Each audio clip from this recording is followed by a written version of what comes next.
This is actually a pretty timely question. Just yesterday, I was having a session where an animal basically said one of the first things they communicated was like surprised that we were having this kind of session at all, because they really didn't think it was necessary for them and their like human to communicate with one another. They were like, why? It's okay that we're doing this. But I've also experienced other situations where animals have been very intrigued, very curious, and maybe a little less fluid.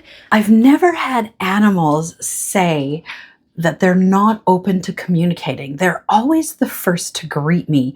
They're always the first to want to share their stories and have me bridge that gap in communication with their owners. More often than not, they wish that their owners could hear them the way that I do.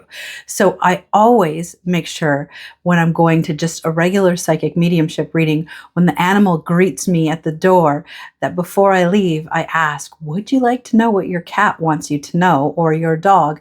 Because more often than not, they're very, very excited to talk. They're very excited to share their feelings and their thoughts. And more often than not, my client is super excited to not only have heard from a loved one, but to hear from their beloved pet.